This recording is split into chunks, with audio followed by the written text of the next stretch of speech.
If you are having suicidal thoughts and you're wanting or planning to act on those thoughts, please call or text 988 or chat on 988 Lifeline. Podcast is Powerfully Navigating Suicidal Thoughts. And I'm passionate about creating an environment of love, acceptance, and understanding for those facing mental health issues, especially suicidal thoughts. I'm Vicki, and I'm involved in powerfully living to end death by suicide. I practice the principles of family as a place of love, growth, and commitment. Vicki, thank you so much for joining me on this journey, particularly this segment on triggers. I'm really present to, oh my gosh, this is probably the most uncomfortable that I've been around this. And, I'm looking at what is available that would have me say yes. And I think it's an opportunity for other people to also look in their own lives and create empowerment around triggers. Because oftentimes when we're triggered, we're just stuck and stuck.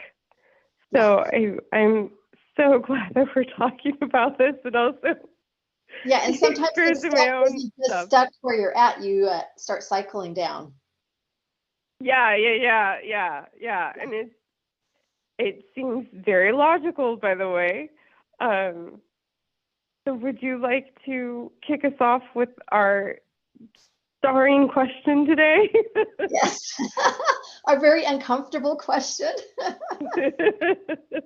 So, what are ways that you empower yourself after being triggered? So you want to, tell us a little bit about the trigger, and then how that shows up for you, and then how you empower yourself. Oh my gosh. Okay. So I'm going to start with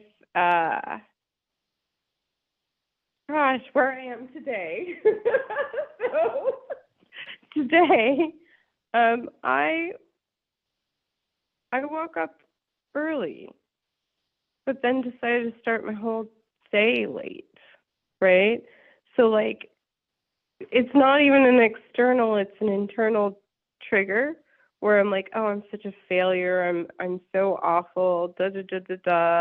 I can't believe I, did this stupid thing that's made me late, and I'm just going to be a disappointment to everyone and everything. And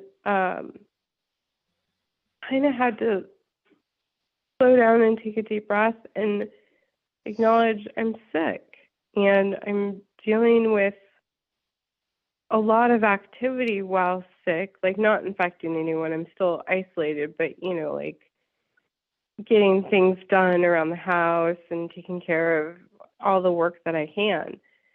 And I think that's kind of helping me calm down. And also, I can communicate to anyone who's impacted that I'm sick and make a new plan for when I should do the things that I need to do that I can't do today for any reason. So that's one thing that I see. And earlier we were talking about everyday triggers. So yesterday I got very triggered. Oh my gosh. I am a very logical person. And when something's not working, I'm looking for how do we bring logic and have it work? And I set up a group chat for a specific group of people because I thought, oh, it'd be good if we just shared resources here instead of in a huge chat where there can be a lot of things lost. So what happened yesterday is somebody said, I don't know why we have this little group chat. Shouldn't it just be in the larger group chat?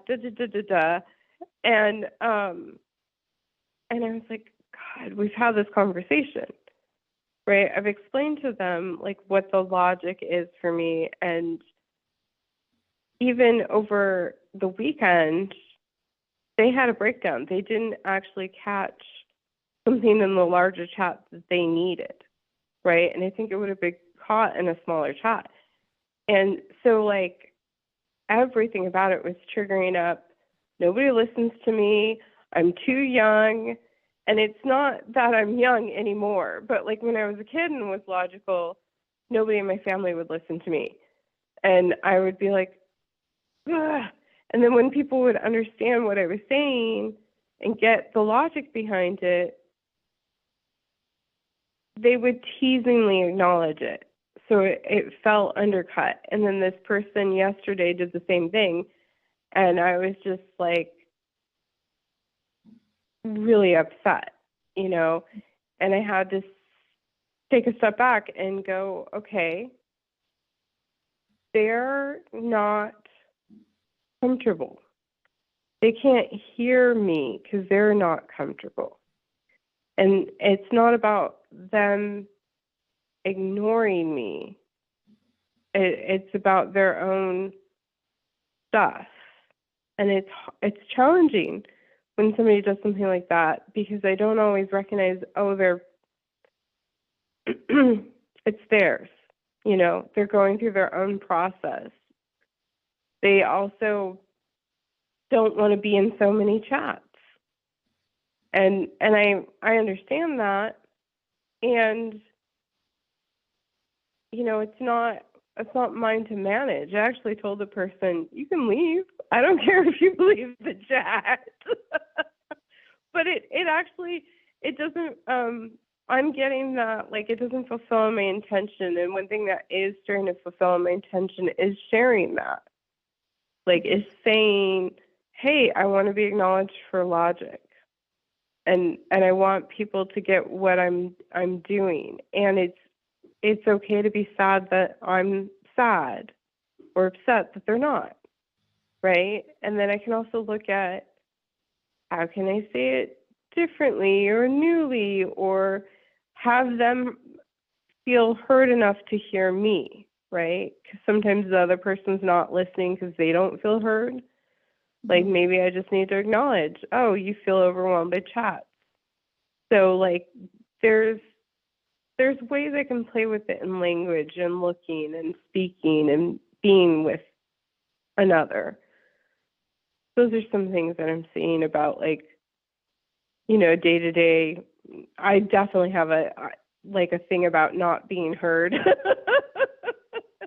Just, oh my gosh. So I'm curious, what are some of your triggers, and how do you empower yourself when you're triggered?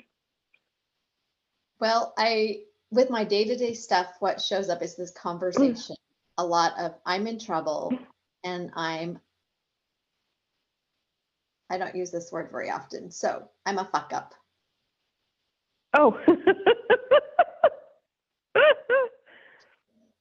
So that, you know, that I just completely messed it up, and I'm going to mess it up, and I'm a failure. So that shows up for me all the time. So what I find I have to do, sometimes I don't even see it. So my compensations are, if I can't even see it, I'm just really upset. Either if I can go for a walk, and I had a period of time that I couldn't, I got diagnosed with osteoporosis after falling while cross country skiing, and they found out I had a broken hip and a fractured vertebrae. So wow. I couldn't do my normal functioning of get out there and move to deal with stress. And when I couldn't figure things out, and I get stuck in my head. So I learned this other technique, coloring a circle. You just. Oh. I love it. When my brain is just stuck and I can't even figure out what to do, I do this, especially at night when I'm not sleeping. I'll go to this. And then if I can actually think, then I have this other sheet I go, if I'm thinking through it, so I can fit, like you were talking about how you process through it. And I use this sheet right here. It's called Understanding My Emotions. And so all I do is write down the emotion. And then I go to, what is this like for me? I feel like crying. I feel like punching someone. it's hard, it's frustrating, that kind of stuff. And then where could it be coming from? So it goes through this whole question, and you're actually acknowledging it and where it's coming from, and then what it is actually, how it's serving me, so that I don't stay. It helps me get out of that cycle of making myself wrong, making my emotions wrong, making everything wrong, my life wrong. So I use this sheet right here. Oh, no, it's not. Yeah, so that's one of the things I do. And then, because I'm a driver, I tend to drive myself. And I find when I'm not doing well, if I'm not sleeping, I'm going to show you these, because this shows you how, well, I don't know if you can see it or not. I think you could see me, but you can't see the paper, so I don't know why. Anyway, when I'm not doing well, it's really cluttered. This is my vision board. And then what I have to do is I have to simplify it. So that's my simplified vision board. And then sometimes I love it. Well, I simplify it to one thing, social, and a statement like, bring something fun to the dinner table, a joke, a favorite song, a story, or something I'm working on to share. I have to get very simple. And then the color coding, I like doing the color coding. So that one I actually worked on for a week, and I'm upgrading it. And because I am such a hard person on myself, I go to the conversation, I'm a big fat failure. So instead of doing that, what I do is I put it on a sticky note, what I accomplished, and I put it in this notebook, my accomplishment notebook, so that I can see I'm not a fat failure. I love it. I love all the ways that you create that in writing, in post-it notes, in a vision board of sorts. Like it's really beautiful, and it's a beautiful reminder when you're low. Like one of the things when I would be in that state of like I'm another failure, Yeah, is I would sit down and look at compliments people gave me over the years. Like somewhere there's like a drafted email of some of those things as a reminder. Recently I had this coursework project that really opened my eyes up. It said, who do you talk to and what do you talk to about? And as I was putting the names on the diagram, I was like, oh, I have a lot of people that I love, that I feel loved by, and I think it's such a good reminder, like with this person, besides like the processing, some of what you're saying is reminding me of the power of remembering other relationships are going smoothly or well. Because like when I'm in that state of feeling like a script with one person or unheard by one person, I start thinking everybody's gonna not hear me or get me or see me, and then like I'm a skip, jump, and a hop away from like really sad, right? And like a lot of what you did reminds me there's structures that I have or could put in place to like strengthen that. Like one of the things that I do is send people texts, right? And then when I get responses, I'm reminded of the sense of connection that I have with everyone else. So yeah, I love it. Yeah, so today's my day to move and I keep it simple. So it's like, do it for 1 week. So I get to move it. I completed it. And then I created a new one for this week. So instead of bringing something fun to the dinner table, we're doing bring impromptu topic to the dinner table for 1 week. So a topic to talk about. Yeah. And my intention behind it is my son is getting ready to do a bunch of job interviews, and to really support him and be able to talk in the moment, right? Love it. For all of us at the dinner table. Yeah. So, yeah, and that's simple, something I can easily accomplish whether I'm feeling good or not, or however because we're going to all get together at the dinner table and I don't have to strategize about how I'm going to do it. I love creating the little wins. I think it's really empowering. And I think there's it reminds me of how I handle my day. I try and stack my day, like do a bunch of easy, simple things so I feel super accomplished, and then tackle the big thing. And it's interesting because like some people were trained do the big thing first, right? So you feel really like super accomplished. And it's interesting because it's like my brain so clearly works in the reverse. And I think it's whatever works for your brain is worth exploring, right? So I love that you've explored that and that you're sharing that. It's really inspiring. Yeah, and I love that you've explored, the conversations that go on in your head and how you have set up your world to actually impact that, with having different people that you can communicate with. Thank you. Yeah, I remember last time you shared something about like sometimes you get stuck on one person, like you need to get, you want to have some laughing to kind of get you out of whatever mode you're in, and you get stuck with one person, then you don't realize the other people you need to ask. Do you want to tell us about that? Oh, yes. So, let me see. I'm trying to get. Oh, yeah. Okay.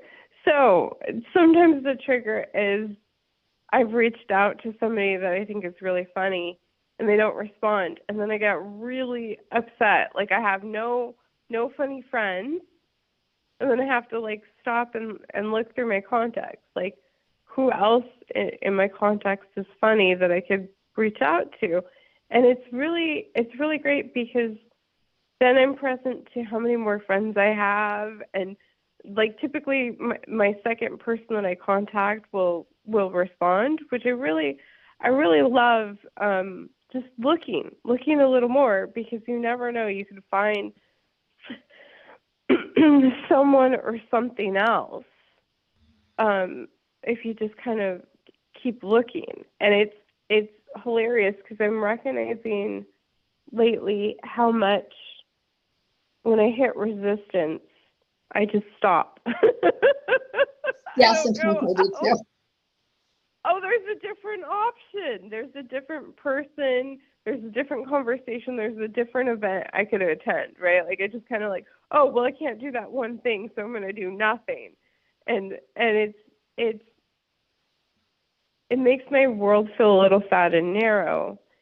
And like pausing opens it up. Like looking at what does my heart really want and where else can I create it, either event or person. So thank you for reminding me of that. Well, I love that question that you just asked for yourself. What is it my heart really wants? Because that's usually what has us get stuck in depression, is that our heart wants something and doesn't see a way to have that happen. Mm-hmm. It feels so devastating because it's a real, it's a value and it's a real want and a need. Agreed. Yeah. Well, was there anything else you would like to share? I think that's good for this time. I think, to keep Me it short, too. easy to listen to. Well, As much as I'm feeling with the topic, right? yeah. Awesome. Well, thank you so much for doing this with me. I have had a wonderful time, and I look forward to our next conversation. You too. Thank you. You're welcome.